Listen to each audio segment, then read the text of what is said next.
President Trump's meeting to meet with his counterpart in Beijing, and he has a really positive announcement for the American people to share. So the president wanted me to bring the FBI director out to share that with all of you today. So Cash, please, thank you for being here. Thanks, Caroline. As Caroline mentioned, we have some tremendous news thanks to President Donald J. Trump once again for the American people. As soon as the President of the United States took office, he issued a mandate to rid America of the scourge that is fentanyl, a drug that has killed hundreds of thousands of Americans. Thanks to his leadership and direct engagements with China, we set up a framework to execute that mission 8 months ago. Attorney General Bondi immediately thereafter took steps to engage her counterpart in China at the Ministry of Public Security. Pursuant to their direct discussions, as the FBI director designated to run counterpoint on this, along with the Secretary of State Rubio and Ambassador Perdue and the team here at the White House, we set forward a path to implement the policy needed to crush the plague of fentanyl. Deputy Attorney General Blanche and our teams have been hard at work ever since, ultimately culminating in my trip to Beijing last week. This was only possible due to President Trump's historic engagement with President Xi just a few short weeks ago that set the stage for today's announcement. At that meeting, the leaders reached an agreement. But just to put this in frame for the American people, a reminder here that nearly 100,000 people died of fentanyl overdoses just last year alone. Here, this year, under this president, the FBI has seized 1,900 kilograms of fentanyl so far.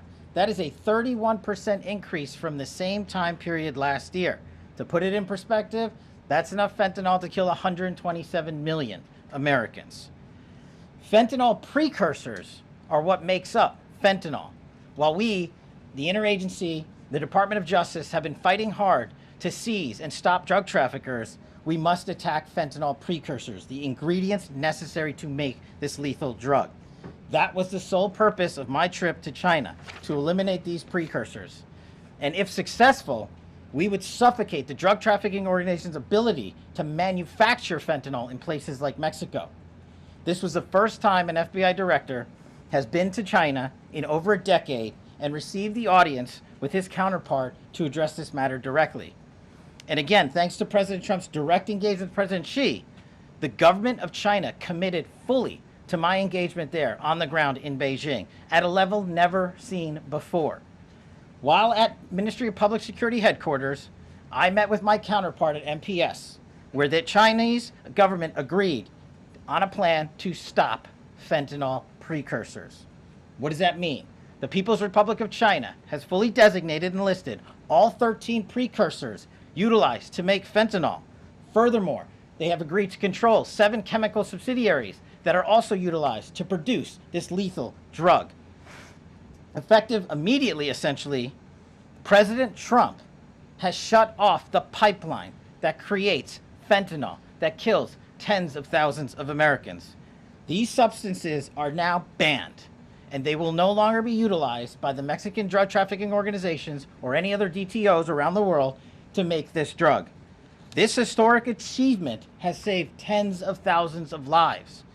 This historic achievement would not have been possible without the tremendous team of President Trump, the Attorney General, the Department of Justice, the Federal Bureau of Investigation, and Ambassador Perdue in China, whose ground-level engagements were imperative to achieving this result. This is yet another example of how President Trump defends the American people, provides security for the American people, and puts the American people first. This is a historic first-in-its-kind achievement by any president to stop the scourge of fentanyl, and it should be championed by every single American. This achievement will save lives. We are thankful for President Trump's steadfast leadership, and this FBI will fearlessly follow in his footsteps to ensure that this mission of safeguarding the American public is achieved every single day. Thank you. Thanks, Caroline. Thank you so much. Appreciate it. Okay. Thank you again, Director Patel. Before we get going, I do have one quick scheduling announcement. Tomorrow, President Trump will be joined by the First Lady in the East Room for an executive order signing aimed at expanding opportunities for education, career development, housing, and other resources for young people transitioning from foster care to adulthood. This is part of the First Lady's Fostering the Future efforts, which are a Be Best initiative. In other news, the Democrats dragged on the government shutdown for 43 days, the longest shutdown in U.S. history. But tonight, thanks to Republicans, the White House is very hopeful that this shutdown is going to come to an end. The damage caused by the Democrats with this reckless government shutdown cannot be forgotten. It is entirely the fault of the Democrat Party. Just look at the vote count. Hundreds of thousands of federal employees have missed their paychecks. Tens of billions in wages and benefits were withheld, impacting vulnerable families. Millions of low-income Americans missed their SNAP benefits. Flights at airports across the country were delayed due to staffing shortages, causing Americans to miss family events, vacations, and work obligations. According to Airlines for America, an estimated 5.2 million travelers have had their flights disrupted over the course of the billions and billions of dollars in economic activity over the course of this shutdown, hurting consumer sentiment and crushing the travel and hospitality industries. According to a CBO estimate, the Democrat shutdown could end up decreasing fourth quarter economic growth by 2 whole percentage points. The Democrat shutdown made it extraordinarily difficult for economists, investors, and policymakers at the Federal Reserve to receive critical government data. The Democrats may have permanently damaged the federal statistical system, with October CPI and jobs reports likely never being released. And all of that economic data released will be permanently impaired, leaving our policymakers at the Fed flying blind at a critical period. It's hard to recap all of this without asking a simple question: why? Why have the Democrats put the American people through this pain for 43 days in a row? And it feels like Groundhog Day being up here again talking about this Democrat shutdown. And the answer to that question is pure partisan politics. They started this shutdown with a ridiculous demand to force taxpayer-funded healthcare benefits to illegal aliens who broke into our country. Even after it was clear President Trump and Republicans would never force American taxpayers to pay for free health care for illegals. In fact, President Trump's One Big Beautiful Bill fixed that problem. The Democrats kept dragging this reckless government shutdown on for weeks longer to boost their turnout in an election, perhaps one may guess. That's because the Democrats are totally captured by their far left-wing base, who only care about attacking President Trump, even if it means hurting innocent Americans in our country. The Democrats' weakness and their unwillingness to buck the fringe members of their party dragged this harmful shutdown on for 7 weeks and inflicted massive pain onto the American public. But let's be clear, the clean CR being voted on today in the House of Representatives that will lead to the reopening of the federal government is what President Trump and Republicans have supported from day one. Our troops, air traffic controllers, and federal employees will be back to receiving their regular paychecks. Families in need will get back to receiving their food purchasing assistance, and the people's government will soon be back open for business. President Trump looks forward to finally ending this devastating Democrat shutdown with his signature, and we hope that signing will take place later tonight. On another matter, I want to address the affordability issue that's received a great deal of media attention this past week, which is ironic because it didn't receive that much attention when Joe Biden was here and inflation was at a record high 9%, the worst inflation crisis in modern American history. And President Trump won a landslide election in part to address the affordability issues created by Joe Biden and the Democrats. And that's exactly what President Trump has done since day one of his administration. Since the first day in office and every day since, the Trump administration has taken aggressive action to fix the Biden-created cost of living issues. The notion that the same Democrats who just shut down the federal government to sabotage our economy, rob people of their paychecks, and also helped Joe Biden ratchet up inflation to 9% are now suddenly affordability champions, that notion is completely absurd. And it's something only the liberal media would have the gall to push. But the reality is that President Trump and his administration have done so much to lower prices and increase the economic prosperity of the American people. And this president and his team of amazing economic advisors are going to keep working on this issue every single day. In less than 10 short months, President Trump signed the largest middle-class tax cuts in American history, including no tax on tips, overtime, and Social Security, which will guarantee that next year Americans are going to put more money back into their pockets. The president has completely unleashed American energy dominance to help bring gasoline prices to the lowest in 5 years, and we expect them to continue to decrease. And it has also lowered energy costs overall. There is more work to do, but again, the president's deregulatory and pro-American energy agenda is absolutely going to continue to drive down prices. This formula worked in the president's first term, and we expect that it's going to work again. And this is key because we know energy costs are the #1 driver of inflation. Again, just look at what Joe Biden did to our energy industry over the past 4 years of his administration, and look at what happened to inflation as a result. Everything became more expensive. To lower prescription drug prices and healthcare costs, the president has been working around the clock on this issue. He is obsessed with negotiating these good deals on behalf of the American people to bring down pharmaceutical costs and drug costs for Americans, and he has done so on a number of fronts. You have seen him discuss that in the Oval Office several times. To fuel small businesses, lower their costs, and incentivize hiring, the Trump administration has already cut 30 unnecessary regulations for every new one on the books, which we know will save employers and small businesses across the country thousands of dollars in regulatory burdens. All of these pro-Trump policies are working, and they will continue to work. Wages are rising at the fastest pace of the start of a presidential administration in 60 years. The cost of the typical new mortgage is down by nearly $3,000 per year.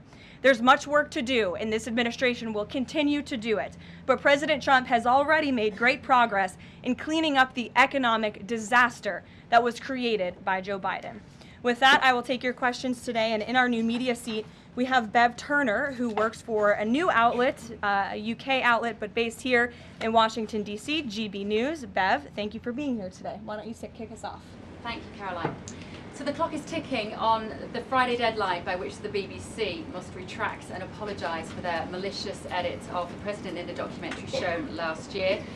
The recently resigned Director General of the BBC yesterday described the organisation as the very best of society and blamed the enemies of the BBC for this outcome. Also yesterday, a senior government minister launched a fierce defence of the channel in the House of Commons, saying that the broadcaster remains a light on the hill for people all over the world. So, does the president feel that the network is taking this situation seriously? Does he believe that they've shown sufficient regret? Does this strain the relationship between the president and the prime minister? And given that the organisation is publicly funded, is the president prepared to bankrupt the BBC in his pursuit of truth and justice? Well, thank you, Bev. There's a lot of questions in one there. I will say I know the president has a very good relationship with Prime Minister Starmer. You have been there, you've seen them in their interactions, you've questioned both leaders in your time joining us when we've gone to the United Kingdom a few different times now. However, he has always been very frank when he disagrees with leaders, even whom he has a good relationship with. And the BBC, being a fair news organization, is definitely an outlet I think these two leaders would disagree. The president has made it very clear that this is a leftist propaganda machine that is unfortunately subsidized by British taxpayers, and he thinks that's extremely unfortunate for the great people of the United Kingdom and Great Britain.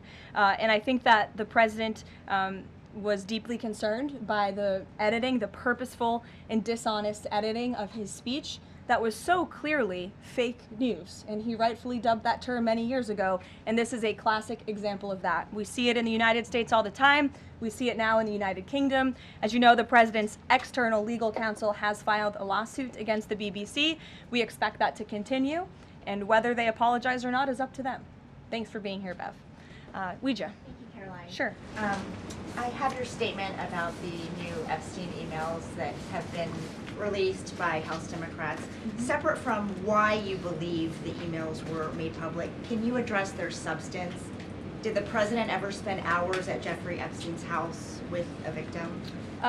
These emails prove absolutely nothing other than the fact that President Trump did nothing wrong.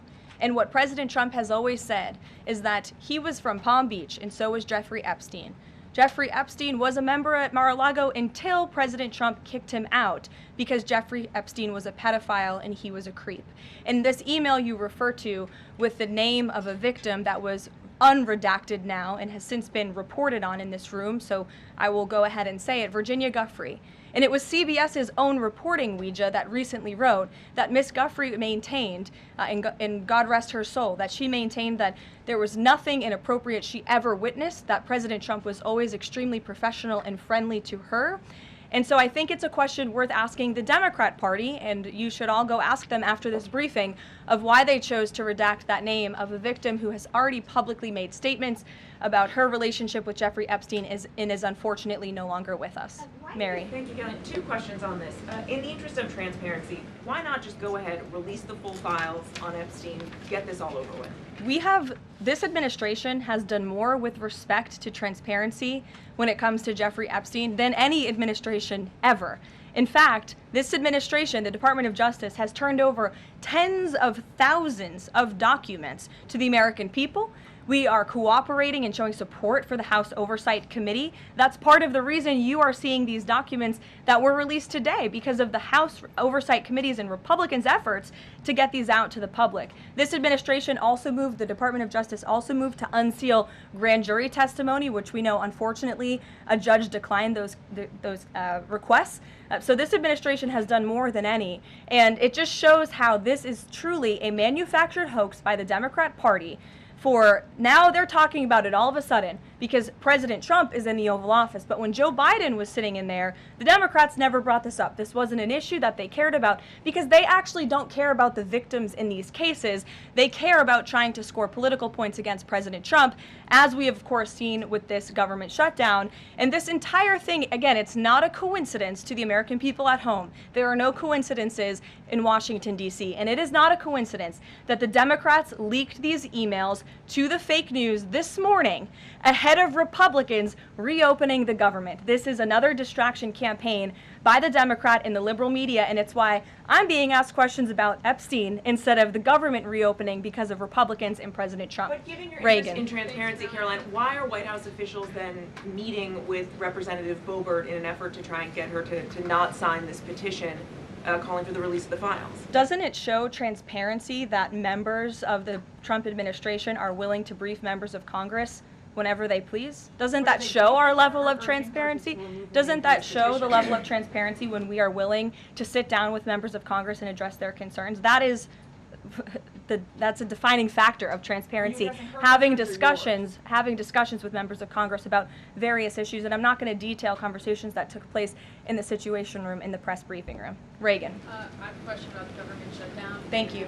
The Middle East. I'm glad someone does. First, on the government shutdown, the shutdown deal reverses the administration's reps, and it also prohibits war from happening until the end of January. I'm wondering if the president had input on this element of the deal, and if he's at all disappointed that's going to reverse the downsizing of the federal government that they did during the shutdown. I mean, look, I think it's about 6,000 workers total. When you look at that in comparison to the reduction in the federal workforce that this administration has done since January to get rid of the waste, the fraud, the abuse, and to reduce the size of our federal bureaucracy, we've done a lot of great work on that front, and we will continue to. But obviously, the president's main priority was to reopen the federal government and get people back to work, and that's what this deal accomplishes.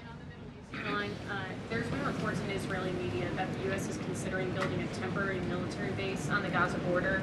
Can you confirm these reports?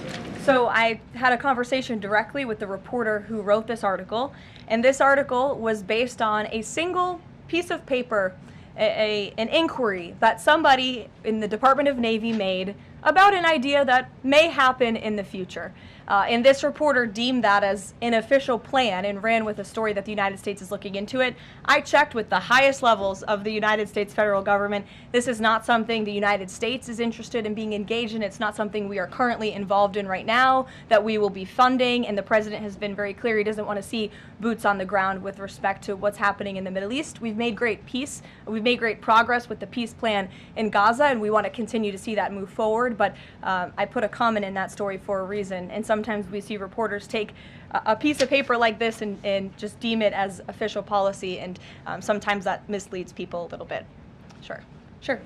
There's been a question about UK intelligence sharing regarding the drunk interdictions involving Venezuelan boats. How will that affect the U.S. military operation? There's been a lot of discussion about the high caliber of the intelligence that has been provided before any of these military actions have taken place. I've seen that report. Oh, hello. I've seen that report. I'm familiar with the reporting, but we don't comment on intelligence matters, classified intelligence matters, as you know. As for the Trump administration's position on our narco-terrorist campaign in the Caribbean, it is going to continue, and the president has made it very clear he's not going to allow terrorists to bring illegal drugs that kill American citizens into our great country. Sure, John. I'll go to John and then Zolan. Go ahead. Thank you so much. Trump has talked about sending out $2,000 checks to U.S. citizens. Earlier this year, he also talked about sending a Doge dividend. That didn't materialize. Should U.S. Citizens expect the $2,000 proposal? Is the White House committed to making that happen? The White House is committed to making that happen, yes, and we are currently exploring all legal options to get that done. I don't have a timeline for you or any further details, but I can confirm for you that the president made it clear he wants to make it happen, and so his team of economic advisors are looking into it, and when we have an update, we'll provide one. Solon. You said at the top that one of the costs of the government shutdown was that people missed their SNAP benefits. Can you explain then why the administration went to court to fight the funding of food stamps and SNAP benefits? So recipients missed their SNAP benefits because the Democrats shut the government down, and they forced the administration to tap into a contingency fund that did not even fund the full entirety of this program. And so then you had an unhinged judge who was trying to dictate from the bench what the executive branch has to pay for and where that money has to come from. That is judicial overreach at its finest, and so that's why the administration pushed back on that. We can't have the judicial branch telling the executive branch that we need to rob the Children Nutrition Fund, which is what this judge was trying to do, to pay for SNAP benefits. That's completely inappropriate and it's unconstitutional, and we've been proven right with that legal argument. But now the good news is, again, thanks to Republicans and in several hours President Trump, the government is going to be reopened, and SNAP recipients are going to receive their full benefits, which is what President Trump has always wanted to do. Stephen. Why also did you need the judicial process for that? I mean, during this shutdown, didn't the administration have a responsibility to tap into any of those reserves to ensure that essentially we poor did. people could rely on? We did tap into it. We did tap into the contingency fund. And then the judge told us, no, you have to get more money from a children's nutrition fund. And we felt that was judicial overreach. You shouldn't tell the president which fund he has to rob because the Democrats are holding the country hostage by shutting down the federal government. Stephen, go ahead. Well, if the president is considering a pardon for Ghislaine Maxwell? Again, he's answered this repeatedly. It's not something he's talking about or even thinking about at this moment in time. I can assure you of that. Stephen. Caroline, I've got two questions about New York for you. Sure. First, you always do. On brand for the New York Post. Mayor-elect Mamdani, he said that he plans to reach out to President Trump and that, quote, this is a relationship that will be critical. Does the White House have a response to this planned outreach? It's the first time I'm hearing of it. I'll let the president respond himself to that comment by Mr. Mamdani. My second question, Jack Schlossberg, the grandson of President Kennedy, announced today that he's running for Congress. He, in the recent past, has referred to his uncle, the HHS secretary, as, quote, a rabid dog, and he has said that the Trump administration is, quote, the most corrupt in American history. Does the White House have a comment on this sort of comment from a rising star in the Democratic Party? I don't even think such ridiculous comments are worth responding to. Obviously, those things are not true. And Secretary Kennedy is doing a phenomenal job bringing transparency and the gold standard of science back to our healthcare system. Eamon. Thank you, Caroline. The president's hosting a number of Wall Street CEOs for dinner tonight here at the White House. Can you give us the names of the CEOs who are going to be here and give us a sense of what the president's message to Wall Street is going to be tonight? I don't have a full list for you in front of me, Eamon. I know you've reported on some names and we've helped you navigate whether those names were truthful or false. But I know the president actually plans to bring some of you into the dinner tonight. So you'll see for yourself in several hours if that's okay with you. And there's been some reports reporting that the White House is frustrated with Bill Pulte and the rollout of this proposal for a 50-year mortgage. Can you tell us if the White House is frustrated with that rollout and if the White House still supports the idea of a 50-year mortgage for Americans? This is a proposal that the president himself has commented on. I would refer you to the president's statements, and it's something that the administration is discussing and seriously looking into. Sure. Thanks, Karoline. Danny, and then go ahead. Thank you. Some Democratic members of Congress have invited Britain's former Prince Andrew to testify on the Epstein scandal. I was just wondering if President Trump thinks that former Prince Andrew should indeed come and testify to Congress on that. I haven't spoken to him about that specific matter, but I can ask him and get back to you. On the government shutdown, the president and House Republicans had made clear they were not going to negotiate health care strategy or policy while the government was shut down. Now, assuming that it reopens tonight, is the president intending to invite any Democrats over to have negotiations over these subsidies or any other plan to bring down the cost of health insurance? I will just add that, as you pointed out, the Democrats were holding our country hostage to try to negotiate on a healthcare system that they created. Obamacare, as it's famously called, is a system the Democrats created. It is a broken system. It has driven up healthcare costs dramatically in this country. And now they shut the government down to try to fix that system they broke. It doesn't make any sense to us, which is why the president said that's a completely untenable position. However, once the government reopens, the president, as he's always maintained, is absolutely open to having conversations about healthcare. And I think you'll see the president putting forth some really good policy proposals the Democrats should take very seriously to fix, again, the system that they broke. You can't trust the same people who broke the system to fix it, and so the American people will continue to hear from the president on this issue.